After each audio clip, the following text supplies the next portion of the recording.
She didn't leave him. She just moved to the window. It was a soft migration, a slow retreat into the glass. The thin layer of dust on the sill was the only record of the thousands of hours she spent looking for someone who was already in the house. In the early years, she waited for the sound of his tires on the gravel to signal the start of her day. Then, she started waiting for him to walk out of the home office.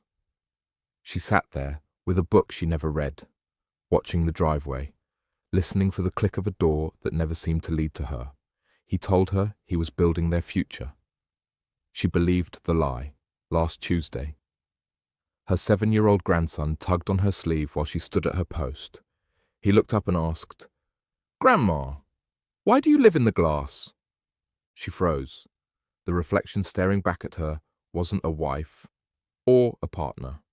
It was a ghost, a woman who had spent half a century waiting for a permission slip to join the living. In that moment, the silence of the room became a deafening roar. She realized she hadn't been protecting her marriage. She had been archiving its absence. We live under the dangerous hallucination that later is a place we will eventually arrive at. We treat someday like a destination. I see it for what it really is.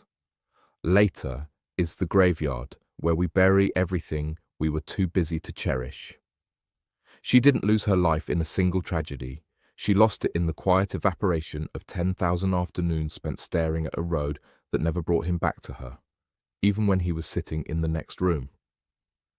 That evening, the garage door rumbled.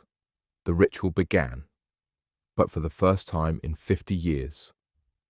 Ruth didn't look out. She didn't check the clock. She stood up, walked away from the window, and sat in the dark of the living room. She wasn't waiting for him to see her anymore. She was finally learning to see herself. It was a quiet divorce of the soul. No shouting, no bags packed, just the sound of a woman finally closing the curtains on a life spent as a spectator.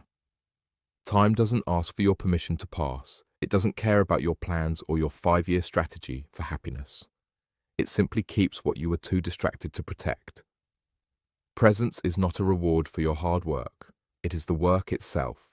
Step away from the glass. Start now.